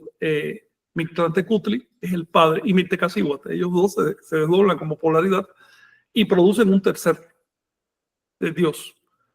¿Y cómo se llama el hijo de Mictlantecutli y Mictecacihuatl? Casualmente, ¿cómo se llama? Ejecatl. Espíritu, aliento, vida. Ese es su nombre mientras está debajo de la tierra buscando los huesos de los antepasados. Pero cuando sale y rompe, cambia de nombre y se llama Quetzalcóatl. Quetzalcóatl es el hijo de Mictlantecutli y Mictecacihuatl. Sí. Entonces, la teología o cosmología anahuaca nos está diciendo que hay un reciclaje permanente. Y que desde la casa de las 9 edades, que es de la casa oscura, fue que este muy perfumado y el gran libador metió su boca y metió su lengua para absorber la esencia de la flor. La flor que representa gestación y nacimiento. ¿Ves? La flor es el preludio de la fruta, que es el preludio de la semilla. ¿Y qué significa en este caso la lengua y la punta de la nariz? Es el elemento fecundante. Literalmente, cuando la abeja va a alimentarse y penetra la flor, ¿qué está haciendo? Se está fecundando y se está alimentando. Es el modo. Así, literalmente. Entonces, ves el juego que hace este verso, ¿no? Es impresionante cómo los principios recogidos en el plano de la muerte, o de lo que en Occidente llamamos muerte, de pronto penetraron en la flor, que era un potencial de fecundación, la fecundaron, y eso produce un tercer elemento, que es el hijo. Esta visión no es dualista, es trinitaria. Eso siempre hay que tenerlo en cuenta. Esos dos dioses de la muerte no significan nada por sí, solo significan en el acto de producir un hijo. De otro modo no tiene sentido. Sigue diciendo que bajaron 4 nahuales a organizar la producción de ese hijo. Los nahuales son las fuerzas que organizan el cosmos y son fuerzas emergentes. Es decir, una vez que hay un cierto grado de organización, se manifiestan esas fuerzas. Si no hay un cierto grado de organización, no las ves. Digamos, un fenómeno emergente es aquel que necesita de ciertas condiciones para manifestarse. Por ejemplo, la vida es un fenómeno emergente. La vida en sentido biológico no está en los componentes del planeta. Viene después. ¿Ven? Eso es un fenómeno emergente. Lo cual no significa que la conciencia sea un fenómeno emergente. La conciencia simplemente se manifiesta una vez que hay determinada organización. Mientras tanto es potencial, lo cual no significa que no exista. Tenemos que aprender en el lenguaje anahuaca, tenemos que aprender que potencial no significa inexistencia. ¿Ves? Y manifestación no significa caos, significa orden. La manifestación tiene unos ciertos parámetros. Esos parámetros se ejemplifican por los 4 rumbos. Bajaron entonces los 4 nahuales del señor de Chac, Tlaloc. Les acabo de decir que ese ser de los narices Tlaloc, con vasijas para absorber las mieles de las flores. Y aquí los describe como el rojo, el blanco, el negro y el amarillo. Atención con estos colores, porque son icónicos. Nada de que el abuelito me dijo que ahora son otros colores. No, esos son los colores que aparecen en la fuente de Anáhuac, aparecen en todas las fuentes, no solo en las mayas. Tienen una gran razón. Esos colores son por algo, no es por casualidad ni es capricho que han querido poner esos colores. ¿Ok? Vamos a decodificarlos un poco. Más adelante se dice incluso a qué rumbo pertenecen los colores. Dice aquí, a ver, dice, tras arrancar el corazón de la flor, se fueron a visitar las flores de los rumbos. Las rojas del este, ¿ok? Las rojas del este, dice aquí. Las blancas del norte. Las negras del oeste. Y las amarillas del sur. Ahí queda claro. Lo pueden comprobar en el texto maya. Hay una asociación rumbo-color icónica. ¿Por qué? Porque, por ejemplo, el este es rojo. tiene que ver también con la percepción, ¿no? Con cómo, con Sí, este, pero vamos a aplicarle aquí una clave más sencilla, más entendible, una clave astronómica, o si quieres, naturalista. ¿Por qué el este es rojo? por el sol. Porque por ahí sale el sol. Y la luz se representa con el color rojo universalmente, no solo en América. ¿Por qué? Porque el rojo es el color que más te impacta. ¿Ves? El color de la sangre, el color de la vitalidad. El sol es de color rojo. Nosotros hoy lo pintamos amarillito, los astrónomos lo pintan blanco, pero en el simbolismo universal el sol es rojo. Y lo contrario del rojo, que es el color por excelencia, El negro, ¿no? por lo tanto, si el este es rojo, ¿para dónde va el negro? Lo es, Para el oeste. Esto también se puede representar todavía mejor con los elementos. El este es el fuego. Y el fuego sube como el sol. Y es de color rojo. ¿Ves? En cambio, el oeste, ¿qué elemento es? el agua. El agua. El agua siempre tiende a bajar en la naturaleza. Siempre tiende a bajar si está líquida. Entonces, el fuego significa lo que siempre tiende a subir, el agua lo que siempre tiende a bajar, y eso por supuesto se asocia con el ciclo del sol. Ahora vamos para los otros dos colores. ¿Por qué se asocia el negro con el blanco? El negro con el blanco. norte con el blanco. Diga, el norte con el blanco, disculpe, sí. Con el viento. Porque lo que pensé es porque es más frío, ¿no? Y Piénsalo bien. ¿Qué pasa con el norte? A ver, cuando el sol sale por el este, ¿qué hace? ¿Para dónde se mueve? hacia el Bueno, sur. se mueve hacia el oeste, Hacia el pero oeste. no va en línea recta. Se inclina hacia el sur. Se inclina. En el caso de quienes viven en el norte de la Tierra, el hemisferio norte, ven que se inclina hacia el sur. El sol en realidad no se está inclinando, ¿no? Es una cuestión de óptica. Y quienes viven al sur de la Tierra ven que se inclina al norte. Por lo tanto, para los anahuacas que viven al norte de la Tierra, el sol la mayor parte del año se inclina hacia el sur. Hay un punto que se neutraliza y pasa exactamente por el centro, ya no se inclina. Y a partir de ahí y hasta el siguiente tránsito, durante un breve tiempo, se va a inclinar al norte. ¿Ves? Tendría que estar tú muy al norte de la Tierra para que no veas ese fenómeno.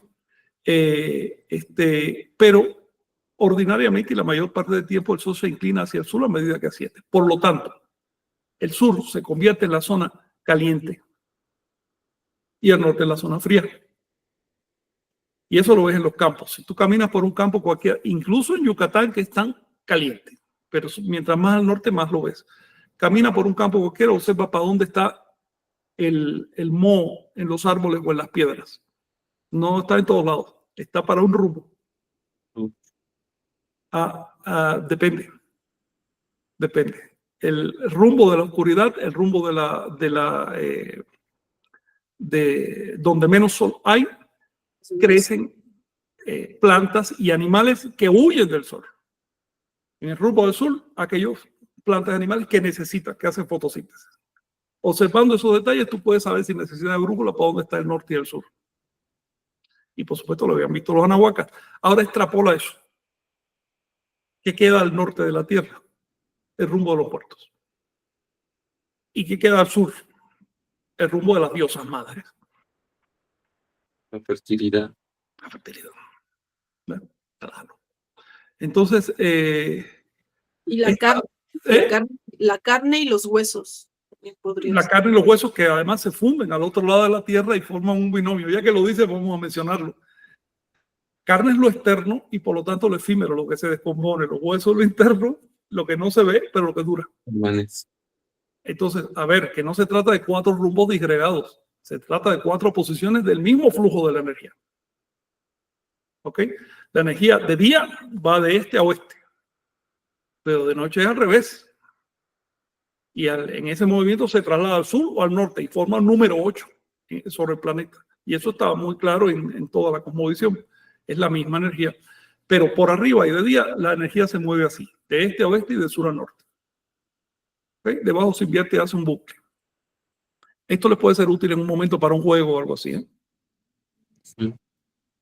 Y además sí es algo que de pronto aquí en las ciudades no es tan palpable, pero que sí, o sea, sí se puede percibir realmente si pones atención, ¿no? Algo que ya pudo ver Omey, es como, por ejemplo, Pitino, que es pescador, diario está estudiando para dónde va el viento, ¿no? De dónde viene el viento, Claro. y es diferente si viene del norte, así viene del sur, y es diferente su temperatura si viene del norte y si viene del sur, y lo que causa en el mar, ¿no? Por supuesto, y le llaman los vientos, que son los temperamentos de los rumbos. Un campesino, un pescador, una persona que esté, incluso un cazador o algo así, que esté en contacto directo con la naturaleza, sabe estos temas, porque le es vital para poder orientarse. Nosotros ya lo perdimos y por eso es que nos inventamos colores extravagantes para los rumbos y estás mirando la fuente y pensando lo que te dice el abuelo. No, el abuelo debe darse una vuelta por el campo para que vea cómo funcionan las cosas. El abuelo debe olvidarse de la iconografía occidental moderna, que es un producto de la civilización, y pensar en términos de los antiguos, de los primeros, de los que veían al sol rojo, no amarillo, y de los que veían al agua negra, no azulita. ¿Ves? Colores cosmológicos fundamentales forman una cruz, la misma que ven en la bandera de los mayas. Otra cosa importante ya de posicionamiento, ¿no? El este siempre iba para arriba. Acuérdense de la palabra orientar, que significa oriente. La orientación siempre es para adelante y para arriba. Es ese eje. Por lo tanto, el oeste siempre para atrás y para abajo. El ser humano mismo es parte de los rumbos cardinales. La orientación hacia el norte es producto de la brújula y tiene, ¿qué será?, 1000 años desde que empezó. Pero antes no era así en ninguna parte de la Tierra. ¿Alguna cuestión sobre esto? ¿Omey se fue? Aquí estoy, pero quité la cámara porque sí, ¿algo que quieras platicar sobre esto? Incluso yo pensaba, allá en la zona maya se sigue usando Nojol y Chamán como izquierda y derecha, ¿no? Sí, Nojol y Chamán. Sí, claro. La izquierda se asocia al norte, la derecha se asocia al sur. La derecha es la mano de la fecundidad, la que crea, la izquierda es pasiva. Recuerden que estos rumbos también implican grados de actividad. El este es pasivo, activo. El oeste entonces es pasivo. El sur es activo, el norte es pasivo. Pero el este es masculino, el oeste es femenino, el sur es femenino y el norte es masculino. ¿Ok? No se trata de una polaridad simple. En otras palabras, el este es masculino activo, el sur femenino activo, el norte masculino pasivo y el oeste femenino pasivo. Con estos elementos ustedes pueden orientar, por ejemplo, los dioses. Se dan cuenta de lo que representan los dioses. Las diosas madres, las diosas creadoras, sí son femeninas, pero son activas. ¿Ves? En cambio, las mujeres muertas de parto le daban nombre al oeste porque son totalmente pasivas. Y así el Tlahuicalpantecutli. Y aquí el cola de flecha, ese está hacia el este. Es el sol con sus rayos. Pero Mictlantecutli, a pesar de que es masculino, es pasivo, es la muerte, está hacia el norte. Luego se trata de dos polaridades, una que se puede simbolizar con los géneros femenino, masculino, no el resto de los géneros que manejamos hoy, sino eso era lo que manejaban los anahuacas, y otra que se puede simbolizar con las actividades pasivas y activas, los grados de actividad, digo. Entonces, se dice que cuando salió el sol, de pronto todos los demás dioses dijeron, nadie como él, jamás se vio tal banquete. Banquete significa tal, digamos, regalo de bendiciones. Y tras extraer la miel de la flor, entró en ella el pecado de los 9 dioses. En este punto de la creación, cuando sale el sol, cuando ocurre la luz, cuando hay conciencia, entra el pecado. Mientras no hay conciencia, no hay pecado. ¿Ves? ¿Y qué significa el pecado de los 9 dioses? En la cosmovisión. Todavía no había ni seres humanos. Por lo tanto, no se trata de seres pecadores en el sentido teológico moderno. ¿Qué significa el pecado de los 9 dioses? Cuando entra la luz, cuando entra la conciencia, entra conciencia de la muerte. Ese es el pecado de los 9 dioses. ¿Ves? Conciencia del inframundo. Mientras no hay conciencia de la muerte. Entonces los seres viven en un estado, en un limbo psicológico. No tienen conciencia de haber surgido, tampoco conciencia de que van a morir como individuos. Pero al ser conscientes de todo esto, y esa es la característica de la autoconciencia, nos damos cuenta de que tenemos un lapso de tiempo. Es un ciclo. Somos parte de un ciclo que nos trasciende en tanto individuos. Y aquí viene un elemento de la doctrina tolteca, es, ya que tienes un tiempo de vida limitado como individuo, aprovechalo. Sea útil. Úsalo. No pasa como simple relleno. ¿Por qué? Hay una diferencia entre llegar a la muerte como un creador y como un simple relleno. ¿Ven? Hay una gran diferencia. Eso cambia las cosas.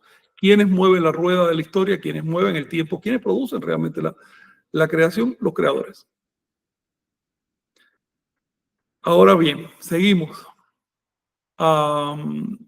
Me gusta el verso del final que dice, se sentó el sol en el centro del mundo para contar los años. El sol es la clave de la cuenta de los años. Se llama kin, que también quiere decir día, y es la unidad de medida del calendario. Cuando se sentó, con abundancia extrajeron la dulce miel. A ver, el sol produce luz. La luz se llama Kap, que significa miel. ¿Qué es la miel? Es la luz de la tierra. La luz te nutre, te alimenta. Es lo que quiere decir. Los pequeños hijos de Cusamil. ¿Qué cosa es Cusamil? El origen. Mira, en las traducciones que yo he leído de los libros de Chilambalán, el traductor se censura a sí mismo. En vez de poner Cusamil, pone Cozumel. Y cree que están hablando de abejas que viven en la isla de Cozumel.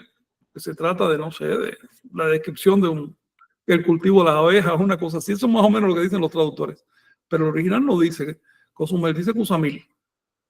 Y Cusamil se forma de Cus, que quiere decir, en el maya actual quiere decir limpio o brillante. En el maya antiguo o en el anterior al maya significaba blanco, radiante, blanco, luminoso. A, que es la forma en composición de Ha, que quiere decir agua. Y Mil, que es una contracción de un término que significa en maya inframundo, que es un término más largo, pero en esta composición se contrae en mil. Cuando vean en los textos de Chilambalán la sílaba mil, se refiere a esto, al inframundo. Ujamil significa la isla blanca del océano del inframundo, la isla del otro lado del mundo donde vinimos nosotros. Es lo mismo que los mexicas llamaban Aztlán. Ujamil es Aztlán. Por otro lado, también para quienes estudian esto, les quiero decir que Cusamil es el nombre que le daban propiamente los mayas a su país. Los libros de Chilambalán le llaman al país maya Cusamil. Recuerden que Yucatán es un nombre traído de fuera. Yucatán no es un término náhuatl, es un término de los caribes. Los caribes sabían que existía Yucatán, le llamaban Yucatán, y los españoles vinieron con ese nombre y lo impusieron porque ya lo traían en su mente, pero no era el nombre que le daban los mayas. Los mayas le llamaban a su país Cusamil. Dice que el sumo sacerdote de estas abejas de Cusamil, de Aztlán, fue el colector de la miel. Su capitán fue el guardián cola de flecha, es la abeja principal, es el rayo de sol, es el sol que nace. Y la estela de Cusamil, había una estela allí, fue el santuario de Quinichcacmo del sol. Esa estela en la mitología náhuatl se llama Chicomostoc. Es el monte de Culhuacán donde hay una cueva llamada Chicomostoc o 7 aberturas. ¿Okay? Esa es la estela. Así tuve que traducir el término tantum. Tantum significa plano, tan, plano. Y tum, que es piedra aplanada, estela. Está hablando, por supuesto, de una estela marcadora solar y todo lo demás. Tiene todo un significado esto. Es una alegoría, no hay que tomarlo literalmente, y describe la visión maya de cómo se creó el mundo. Todavía ahí no aparece la organización del mundo, sino simplemente las condiciones iniciales del primer día. Ya después eso se despliega a través de los 20 días creativos. ¿Alguna cuestión? ¿Observaciones que tengan? Pues está muy impresionante porque es un nivel de simbolismo y de codificación así, pues elevado, ¿no? Incluso necesita un poco, Sí. bueno, para nosotros una explicación, ¿no? Pero también están en claves naturales, en cierto sentido, en claves, no sé cómo nombrarlos, que alguien que tiene una observación de la naturaleza, pues pueden comprender, ¿no? Sí, sí. Eso lo vas a encontrar en la literatura antigua, ¿no? Las ciudades eran, comparadas con las actuales, eran minúsculas. Entonces cualquiera salía al campo. De hecho, las ciudades vivían campesinos en la periferia de la ciudad. De manera que todo el mundo entendía bien la relación con la naturaleza y eso generaba los símbolos. Es algo que ahora cuesta trabajo. y por eso nos perdemos buena parte de los textos antiguos. Yo hablo también de los textos de Medio Oriente y de China y demás, porque me gusta esa literatura y porque en el fondo es muy similar. No hay tampoco que dejarlo nomás en el libro sagrado de Anáhuac. Si estudiamos los textos antiguos de toda la tierra, vamos a encontrar una doctrina muy similar que se basa en la observación de la naturaleza y cómo son las cosas. Y siento que es una lástima que se haya perdido esa dimensión original de la literatura sagrada a cambio de dogmas, de doctrinas que no reflejan los hechos. Sí, cuando vienen a predicarme, tratan los predicadores en internet de convencerme. A ver, primero, ¿has leído ya la Biblia? Todos dicen que sí, pero no hay uno que sepa cuál es la primera palabra de la Biblia en su lengua original. Entonces, ¿qué nivel de compromiso tienes?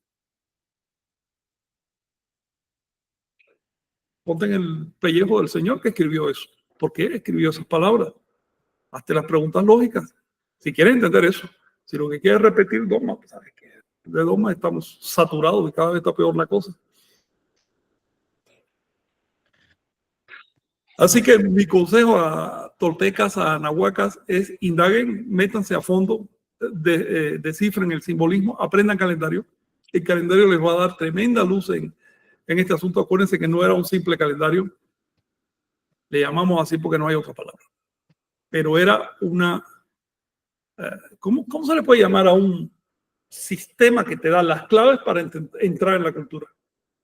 Recuerden también que no se trata de que el 13, el 20, no, esos son solo las letras A y B.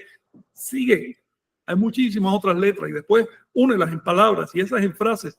Entonces va a empezar a entender lo que significa el calendario, no quedarse con una visión superficial. La cultura era muy profunda, entonces no vale la pena menospreciarla. Sí, y creo que también es complicado porque en Occidente no hay una congruencia muchas veces. No tenemos un equivalente. No hay un equivalente. De hecho, Sí. en algún momento estaría bueno hablar de justo del grado de civilización tolteca, ¿no? Porque lo tolteca no implica una cuestión étnica, implica un grado de desarrollo civilizatorio en donde se vuelve muy congruente el sistema y todo está eslabonado de algún modo y vinculado, ¿no? Lo tolteca ni siquiera implica una cuestión mesoamericana, ni americana. Se puede ser tolteca en cualquier parte de la tierra sin necesidad de conocer la existencia de América o del México antiguo. Tolteca es solo un grado de organización de la cultura. Fíjate que lo tolteca es a la cultura como el calendario a la medida del tiempo. Encontramos que los calendarios del viejo mundo parten de personajes históricos específicos o momentos históricos propios de determinados países, lo cual genera calendarios étnicos centrados en eventos propios de un país. Pero los anahuacas tuvieron el cuidado de no hacer un calendario étnico. ¿Tú crees que le faltaban eventos de su historia para decir, ahora el calendario empieza con el nacimiento de fulanito de tal? Pero no lo hicieron así. Escogieron qué evento para sembrar su calendario, para marcarlo. La rotación de la eclíptica, la rotación de las estrellas es algo que se ve hasta en el polo. Es decir, algo universal de toda la Tierra. Exacto. Ellos se dieron cuenta y eligieron, dijeron, queremos un evento universal. Y sobre eso construyeron el calendario. Esa es la propuesta anahuaca, salir del etnicismo y ser lo más universales posible. Paradójicamente, es una propuesta que desde lejos se ve muy étnica. Se ve hasta indígena, hasta indigenista se ve. Es una paradoja. ¿Por qué? Porque en el resto del mundo, las religiones y las culturas se han centrado tanto en lo étnico, en lo específico, que han dejado de ver lo general. Y cuando tú les hablas en términos generales, dicen, no, esa es cosa de indios, esa es cosa de indios de América. Así se ha puesto el mundo. Por eso me parece tan importante rescatar estos 10.000 años de intentos civilizatorios o más que han ocurrido en esta parte del mundo, porque ofrece soluciones nuevas a los viejos problemas del ser humano. Sí, totalmente. Sí, pues es ir al inframundo y sacar de la raíz lo que nos nutre. Ajá. Entonces, bueno, si te parece bien, leeremos algunos comentarios ya para... si puedes, adelante. Sí, de hecho ya lo solucioné. Sí, porque sí hay varios, entonces, para pues adelante, entonces. darle el espacio.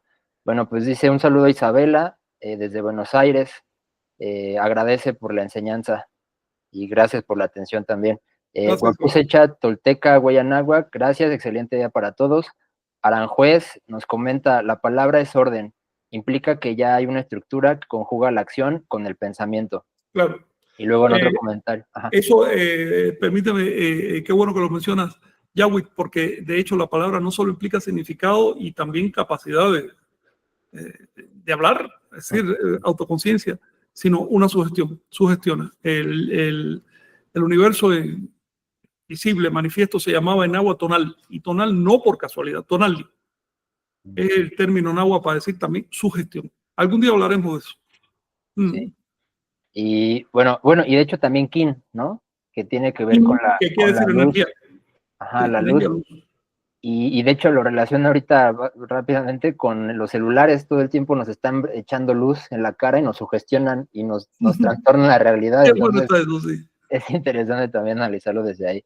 Sí, ya tenemos nombre para celular en maya, King. Sí. Bueno, también Yawit comenta, las abejas son las engendradoras, polinizan, quiere decir, siembran la semilla, la posibilidad. Claro. Sí, totalmente. Que de hecho lo que pensaba era que está la abeja, está la flor, y el producto de eso es la polinización, ¿no? Como Mictlantecutli, Mictlacacihuatl y Quetzalcóatl. Quetzalcóatl sería la polinización, el resultado de esa conjunción es una simbiosis inclusive, ¿no? Sí, es un acto simbiótico. Está totalmente integrado. Exacto. Bueno, Inés Sorrentino dice, hola, buenas tardes, soy Inés, saludos desde San Luis, Argentina. Cortina Miguel dice, cuando las leyes, ideas venidas de Europa se imponen en la vida de pueblos con una visión humana muy diferente, y estas leyes que controlan y son las únicas que pueden dar autorizaciones para hablar, reunirse y ejercer su propia forma de vida, prohíben las libertades. ¿Qué nos queda por hacer, además del estudio y la recuperación cultural de manera individual? Pregunta. Gracias. Crear trincheras de conocimiento. Eso es lo que nos queda por hacer. Trincheras de conocimiento. Entrarle a la guerra real, que es la guerra contra la ignorancia. Una vez que existe una trinchera de conocimiento, esa persona va a estar alerta y va a tener los recursos. Y tarde o temprano el otro lado se va a descuidar y ahí mismo aprovechar todas las dos resquicios que permite el sistema para hacer que crezcan estas ideas.